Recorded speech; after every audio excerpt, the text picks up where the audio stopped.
por supuesto, a la medianoche y en todos los horarios. Estoy acá con Sexto Sentido, junto a ustedes siempre. Como siempre también digo, con ustedes, hablando de los 6 sentidos, porque 5 no alcanzan.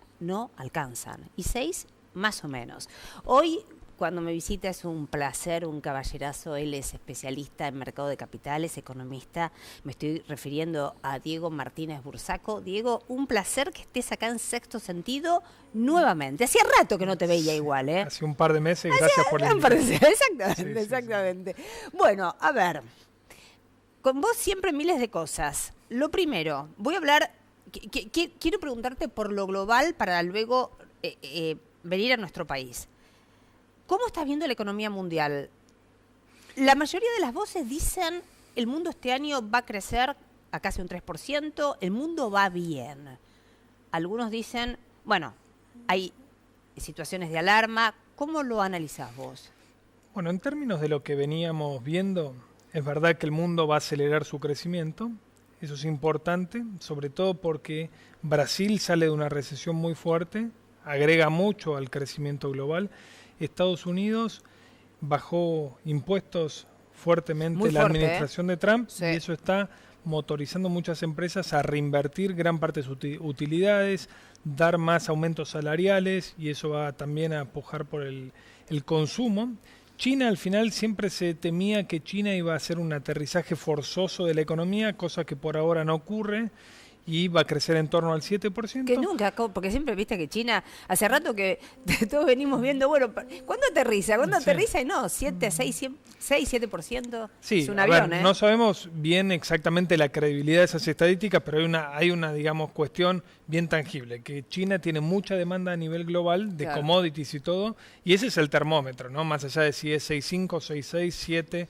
Igual es un montón. Es un montón. Y la Unión Europea recuperándose también fuertemente después de esa recesión y creciendo casi al 2% anual. Todo esto son buenas noticias. Ahora, de corto plazo se adiciona siempre algo, y ahora es la guerra comercial, ¿no? Lo que desató Donald Trump sí. con sus aranceles.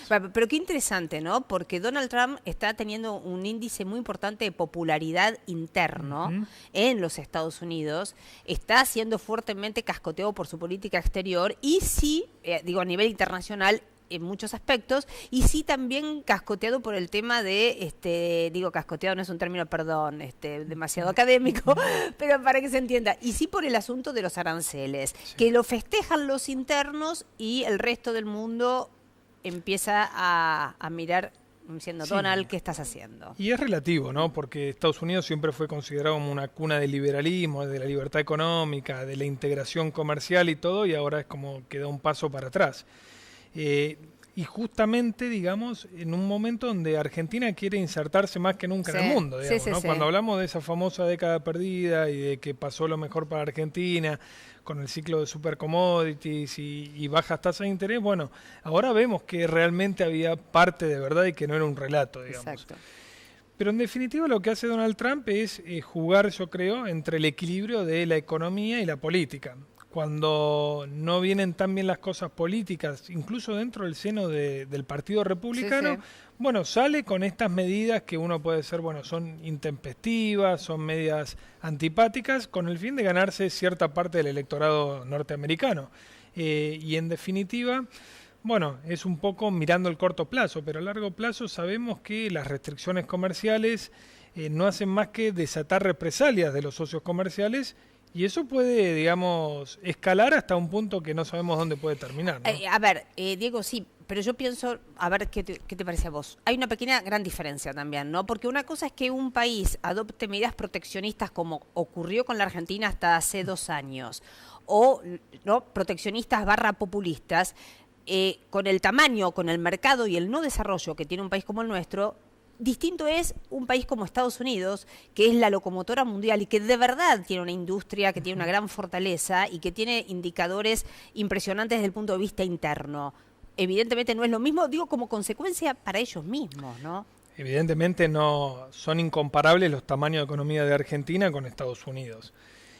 Pero lo que también, digamos, quizás Donald Trump está un poco, por decirlo de alguna manera, chapado a la antigua, es que hubo una metamorfosis muy grande de la economía norteamericana, que pasó de ser una economía de industria manufacturera a una economía de generación de servicios. Digamos, hoy los servicios es lo que más pesa y lo que más tracciona en la economía. Pero es cierto que por el otro lado, gran parte del electorado de Trump vino o provino de esos estados donde solía haber una actividad manufacturera muy fuerte. Sí, sí. ¿Sí? Sí, sí. Entonces es como que también ahí el mandatario norteamericano está como haciendo equilibrio, digamos, entre la realidad de la economía global hoy y, digamos, los votos que no quiere dejar escapar. La realidad también muestra que competir con la actividad manufacturera, la industria manufacturera en países asiáticos con un costo laboral muy, muy bajo es muy difícil. Es muy difícil. Sí, es muy difícil. Uno puede quizás proteger algún sector en particular, digamos, porque lo cree que es estratégico y eso puede ser bien visto o hasta tolerado, pero hacer de esto algo masivo creo que es malo para Estados Unidos y para el mundo, digamos, ¿sí? Entonces, veremos. Desde ese punto de vista, a ver, entonces, vamos bajando un poquito, vamos en América, vamos por América Latina, América del Sur, viajando, me decís, Brasil está empezando a despertarse después de un problema muy complicado económico que tuvo. ¿Cómo estás viendo el año de Brasil? Bueno, hay un dato no menor, que es en octubre va a haber elecciones presidenciales, Sí. ¿no? Y lo que peor le podría pasar a esta recuperación de Brasil, que todos los analistas que están más en la economía brasileña indican que puede llegar hasta el 3%, lo que es muy bueno para el país, es que primero que Lula pueda tener chance de presentarse y después que hasta hace unas poquitas semanas era el principal, digamos, candidato en términos de cantidad de votos que podría conseguir. Entonces, eso siembra dudas, ¿no? Cuando decimos, bueno, el fin del populismo latinoamericano había llegado precisamente a su fin y donde Macri en Argentina había puesto un nuevo ciclo económico y político en la región, bueno, se empantana un poco. Digamos, ¿no? Déjame, perdón, hacerte una Sí. pequeña salvedad en relación a esto. A ver, populismo de Lula, entre comillas, no sé, me parece que Lula tuvo un periodo en el cual en realidad no aplicó las políticas populistas que sí se aplicaron en la Argentina. Tan así es, acordate, Diego, que se hablaba de la metamorfosis del hombre que venía del Partido Obrero aplicando casi políticas neoliberales. Sí, en eso tenés razón, Karina.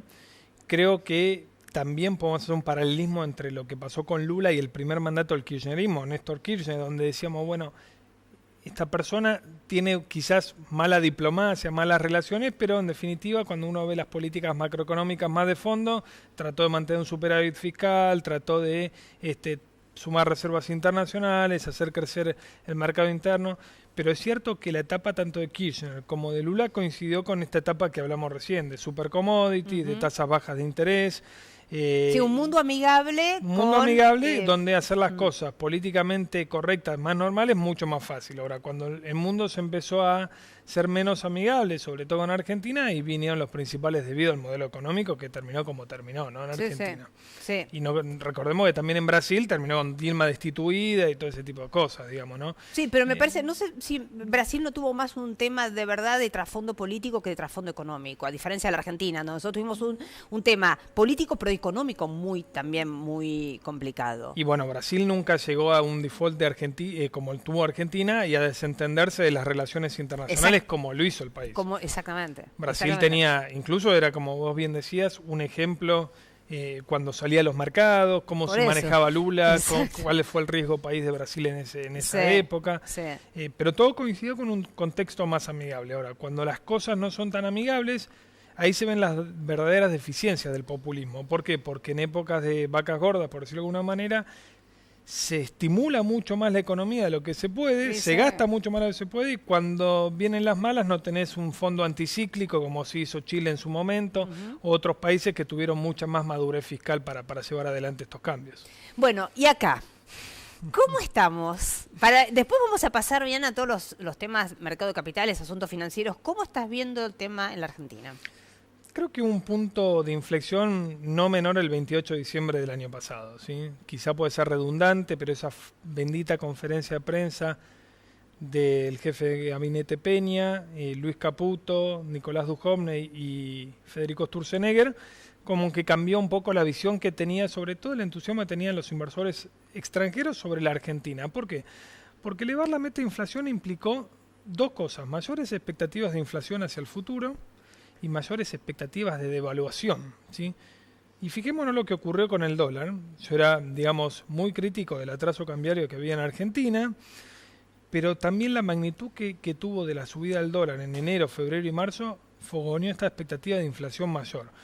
Y al mismo tiempo, digamos, generó expectativas de devaluación mayor, y es por eso que hoy tenemos al Banco Central interviniendo más masivamente para decir acá no se va a escapar el dólar.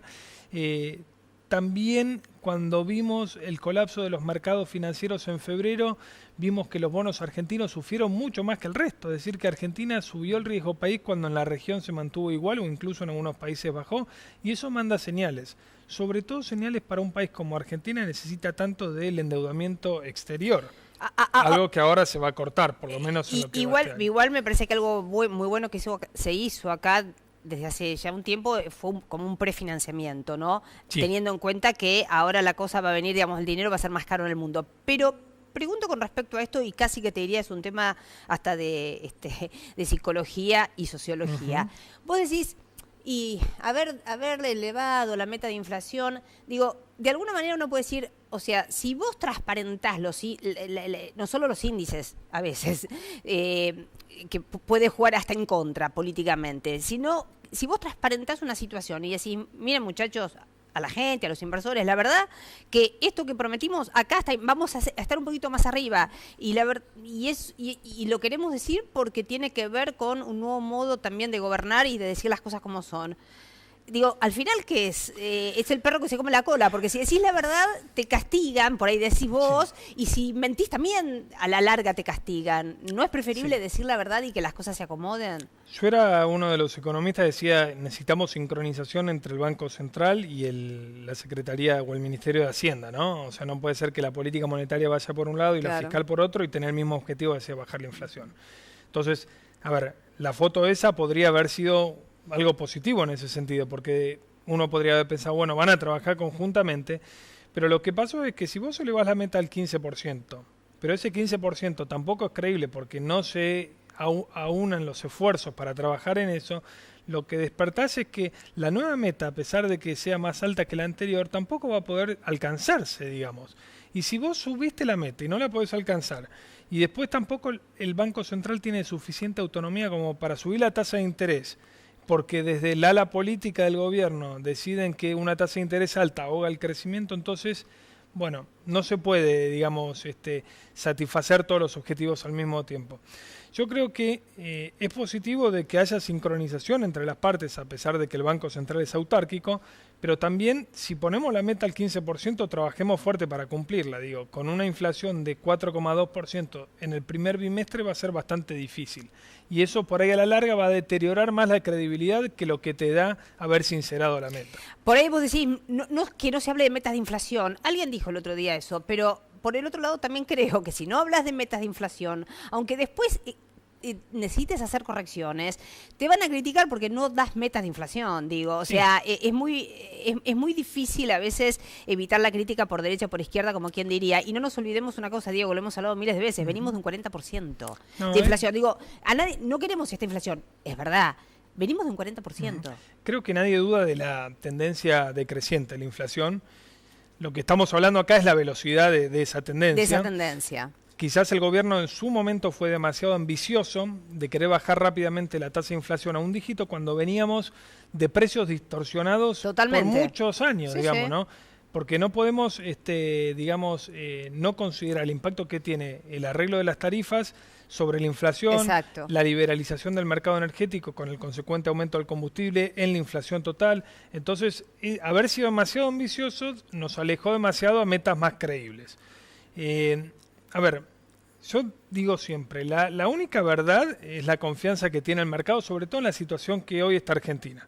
Y si el riesgo país subió es porque hay alguien que no le está creciendo mucho a la Argentina en ese punto puntual. No digo que estemos pésimos y que nos encaminamos a una nueva crisis financiera, pero quizás volver a ser creíble a los inversores extranjeros y a los inversores locales, porque ahora Caputo dijo que, bueno, vamos a buscar todo el financiamiento posible internamente. es vital, digamos, porque se necesita de ese ahorro para financiar este gradualismo que se quiere llegar con las cuentas equilibradas al 2021, ¿no? Y para eso, me la dejás picando, lo hablamos en el próximo bloque, necesitamos también un mercado de capitales bien desarrollado. Bueno. Me lo dejaste picando en el próximo bloque.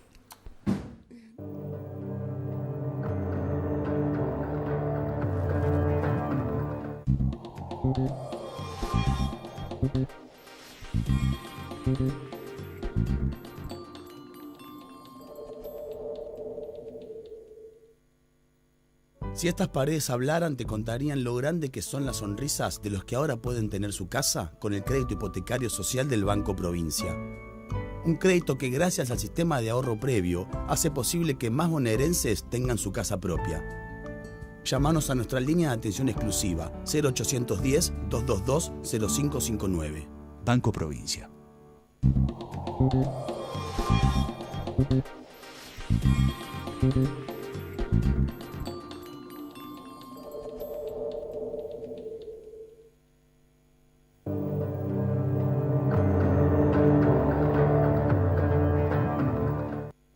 Bueno, continúo acá. Charla súper interesante, la verdad. Espero que el tiempo nos alcance medianamente. Quedó picando, mercado de capitales. Bueno, A ver, clave. ahorro, necesitamos mercado de capitales importante, desarrollado. Clave. Que hay que hacer, porque no está casi desarrollado nuestro No. mercado de capitales. Para eso hay que hacer varias cosas. Darle fortalecimiento institucional. El gobierno está tratando de impulsar una nueva ley de mercado de capitales. Sería un marco muy bueno para dos cosas. Para fortalecer internamente y para que la comunidad internacional crea de que esta vez es en serio, digamos. Cuando digo crea que esta vez es en serio, en junio Argentina va a ser puesto bajo análisis nuevamente. Hoy Argentina está catalogado como un mercado de frontera, que para que la gente lo entienda es un mercado que tiene poca liquidez, reglas de juegos inestables. Y a donde la mayoría de los inversores no quiere ir. No en quiere realidad. ir y muchos inversores a nivel global, que son inversores institucionales, no pueden No invertir pueden, por no. el alto riesgo que implica invertir en estos mercados. Lo tienen prohibido. Prohibido por estatuto. Claro, importante aclararlo que aunque quieran no pueden. No pueden. Entonces, por más de que la historia argentina sea seductora y quieran invertir, no pueden. Ahora, si nos catalogan como mercado emergente, se abren muchas oportunidades. Y también es importante porque Argentina, digamos, necesita cada vez más del inversor local, ¿sí?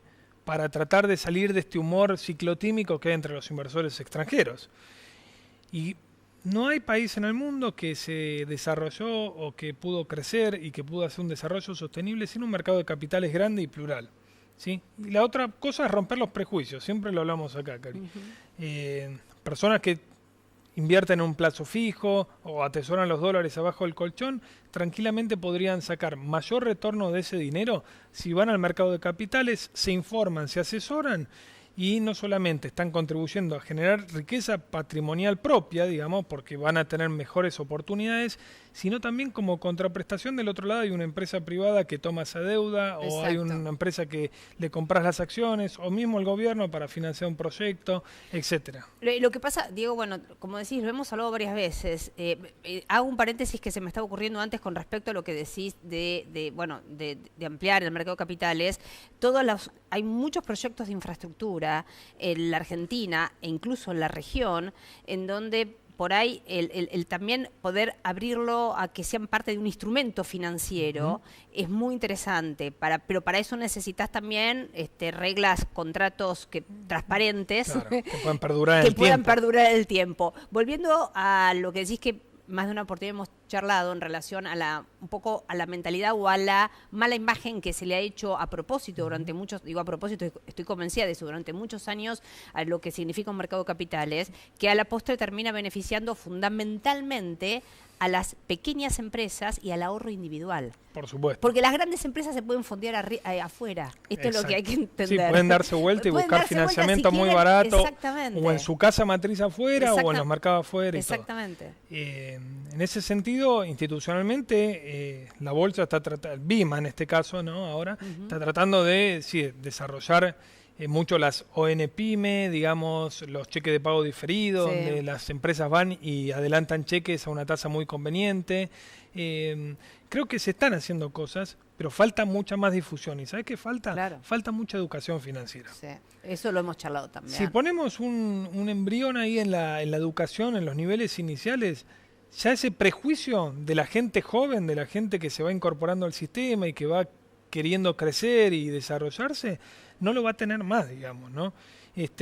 Cuanto menos prejuicio tengamos, más osado va a ser el público de no solamente ahorrar un plazo fijo o $1, y ahí es ganancia para todos, digo. Lo que pasa es que también se ha, digamos, estandarizado el concepto de que todo lo que tiene que ver con el mercado financiero es algo etrusco, imposible de entender, para mentes privilegiadas, y la verdad es que no es así.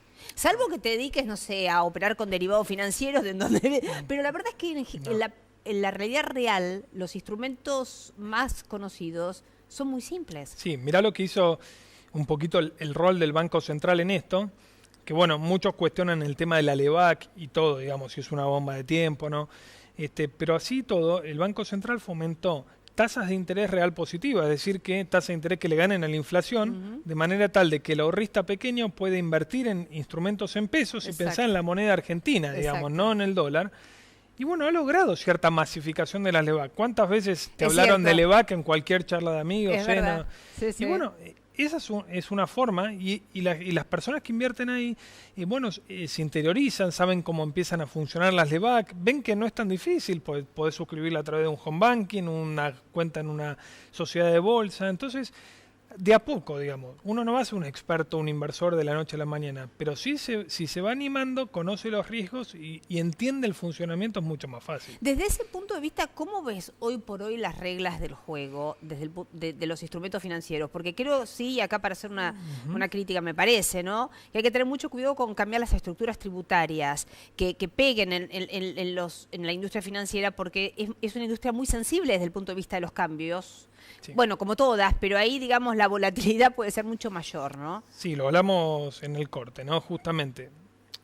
El gobierno heredó una situación muy difícil, entonces cuando vos tenés múltiples objetivos, para cumplir alguno que le das prioridad, quizás lanzás medidas que son como contradictorias para otros objetivos que buscás. Si nosotros buscamos fomentar el mercado de capitales, no podemos haber puesto un impuesto a quienes invierten en bonos para personas físicas. Para personas jurídicas ya estaba ya implementado, Claro. ya tributaban. Pero si la idea es acercar al pequeño ahorrista al mercado de capitales, no teniendo educación financiera, no teniendo un mercado de capitales grande y no teniendo tasa de ahorro en la Argentina, lo que tenés que generar son incentivos y no desincentivos. Y este impuesto vino a distorsionar un poco, porque ya te mareás.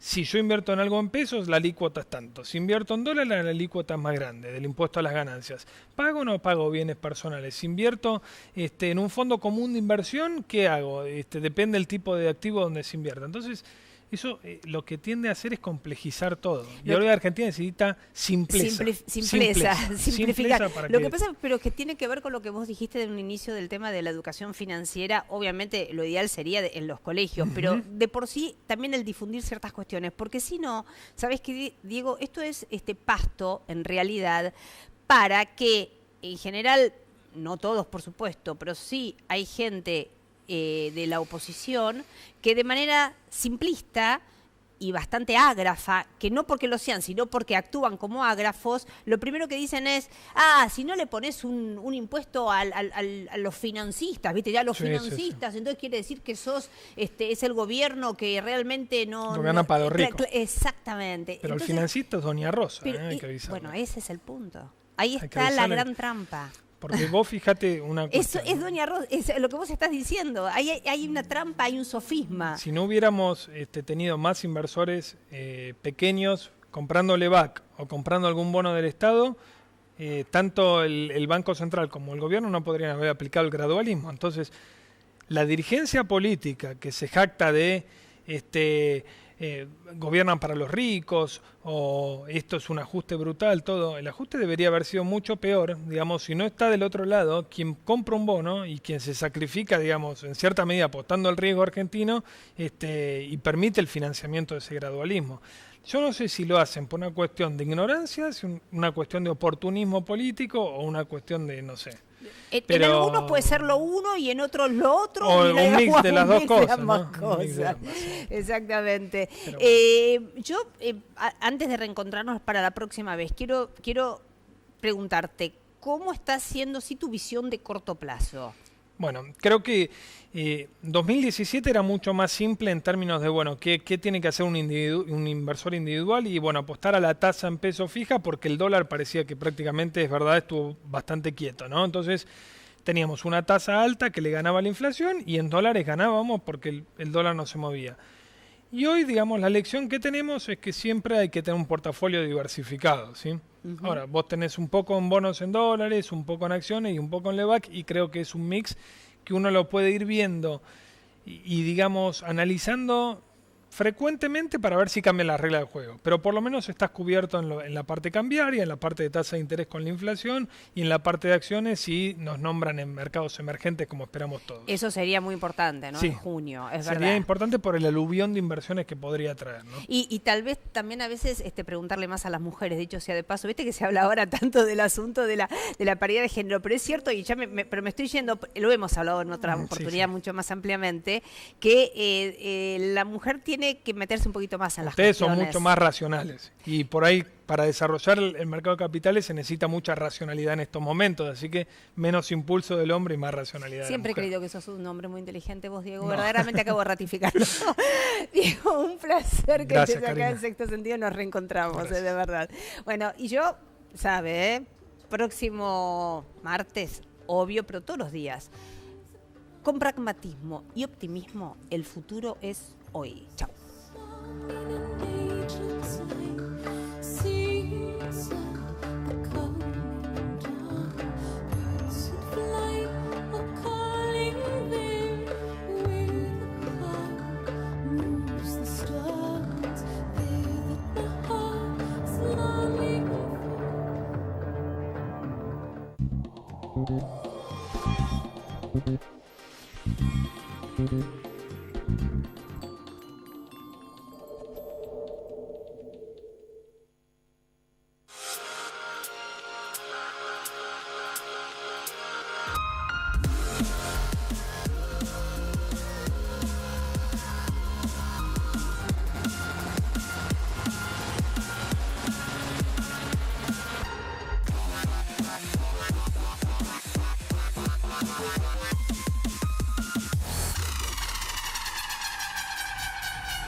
Cuando estamos juntos somos más fuertes y cada uno puede hacer su parte para ayudar al otro a vivir más seguro. Por eso desarrollamos la aplicación Seguridad Provincia, para que vivamos todos más seguros. Buenos Aires Provincia.